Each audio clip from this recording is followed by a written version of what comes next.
तो अभय कुमार दुबे, जो राहुल गांधी अब ये कहते सुने गए कल कि हमें कांग्रेस तो गरीबों, पिछड़ों और दलितों के साथ खड़ी है और जातीय जनगणना, साथ में आरक्षण, ये जो मिश्रण है, और अभी हर्षवर्धन ने सही कहा, लड़ाई अब ये हिंदुत्व बनाम मंडल जातीय समीकरण वो होती दिख रही है। एक नैरेटिव दिख रहा है शेप लेता हुआ, शक्ल अख्तियार करता हुआ।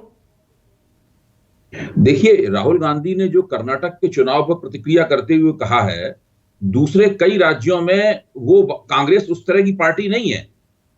जैसे आप उत्तर प्रदेश को लीजिए, जहां सबसे ज्यादा सीटें आती हैं और भारतीय जनता पार्टी का विजय रथ उत्तर प्रदेश से ही शुरू होता है। तो उत्तर प्रदेश में तो कांग्रेस पिछड़ों की और दलितों की और अल्पसंख्यकों की पार्टी नहीं है आज की तारीख में। आगे बन जाएगी तो मैं नहीं जानता कब बनेगी और कैसे बनेगी, लेकिन उत्तर प्रदेश में ये सामाजिक समुदाय जो कि कर्नाटक की जो अहिंदा समीकरण है, उस समीकरण की नुमाइंदगी करते हैं, वो उत्तर प्रदेश में कांग्रेस के पास न वो समीकरण है, न वैसी कोई रणनीति कांग्रेस ने पिछले लंबे अरसे से उत्तर प्रदेश में प्रदर्शित की है उसने। इसी तरीके से आप देखें, जबकि आप बिहार में जाएंगे तो बिहार में कांग्रेस खुद इन शक्तियों की नुमाइंदगी नहीं करती, लेकिन ऐसी दूसरी राजनीतिक शक्तियों के साथ गठजोड़ में बिहार में है कांग्रेस। तो अलग अलग प्रदेशों में अलग अलग स्थितियां हैं। जो कर्नाटक में हुआ है वो उसके आईने में हम राजस्थान में जो होने वाला है उसको नहीं देख सकते। नहीं, मैं बड़े मुद्दों की एक बड़ी तस्वीर की बात कर रहा था अबे भाई, कि क्या वो तस्वीर कुछ ऐसी वो दिख रही है कि गरीब बनाम अमीर, पिछड़ा बनाम अगड़ा, जिसे बड़ा सरलीकरण तरीके से बड़े और टीवी में बात समझाने के लिए कि हिंदुत्व बनाम ये मंडल बनाम कमंडल की एक लड़ाई फिर से तैयार होती दिख रही है क्या? नहीं, मुझे नहीं लगता। हमारे साथियों को उससे ऐतराज हो सकता है मेरी बात से, लेकिन मैं विनम्रता पूर्वक कहना चाहता हूं, पिछड़े वर्ग की राजनीति अब 90 के दशक जैसी नहीं है, जिसके अंदर सामाजिक न्याय की दावेदारी करने वाले दल पिछड़े वर्गों के ठेकेदार हुआ करते थे और सारे वोट ज्यादातर उनको मिला करते थे। उनके साथ अल्पसंख्यकों के वोट जुड़ जाते थे और वो अच्छा चुनाव लड़ते थे और काफी सीटें जीतते थे।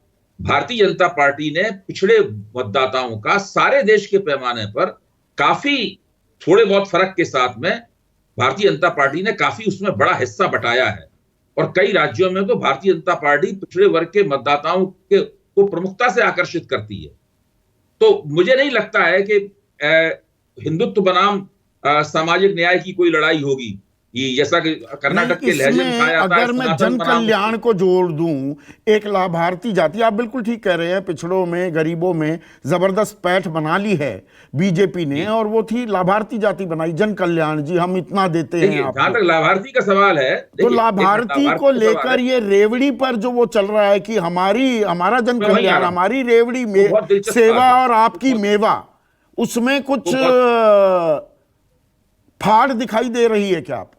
देखिए, बहुत दिलचस्प बात है, जब लाभार्थियों को बनाना शुरू किया गया था, जन धन योजना से लाभार्थियों के बनने की शुरुआत होती है, यानी मोदी जी के सत्ता में आते ही लाभार्थी बनाने के लिए जन धन योजना शुरू की गई। मैं कबूल करता हूं कि मैं नहीं समझ पाया कि इसका मकसद क्या है, मैंने इसका मजाक उड़ाया, लेकिन उसके एक दूरगामी मकसद थे, एक दूरगामी इरादे के साथ वो काम किया जा रहा था।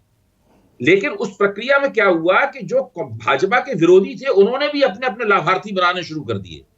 अब इस वक्त चंद्रशेखर राव के पास अपने लाभार्थी हैं, नवीन पटनायक के पास अपने लाभार्थी हैं, इस वक्त सिद्धरमैया के पास अपने लाभार्थी हैं, सबके पास अपने अपने, स्टालिन के पास अपने लाभार्थी हैं।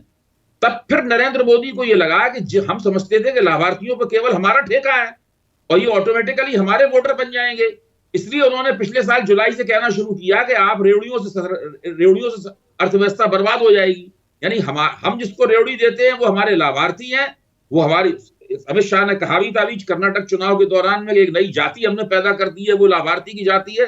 तो ये इस जाति की भी बहुत किस्में हैं, इस जाति की बहुत किस्में हैं, गैर भाजपा दलों के पास भी इस जाति का समर्थन है। तो लाभार्थियों वाला मामला जो है वो मोटे तौर पर इक्वलाइजेशन हो गया है उसके अंदर, उससे कोई राजनीति का पलड़ा एक तरफ झुकेगा, ये अब संभव नहीं रह गया। ये नहीं होगा, पर एक तरफ वो झुका हुआ था, इसी में झुका हुआ था, लेकिन आज झुका हुआ नहीं रह गया है, और ये भाजपा ने खुद स्वीकार कर लिया है। ठीक है, भाजपा ने उत्तर प्रदेश की अपनी रिपोर्ट में मान लिया है कि लाभार्थियों ने हमारी तारीफ बहुत की, लेकिन उतने वोट नहीं दिए जितने हम चाहते थे।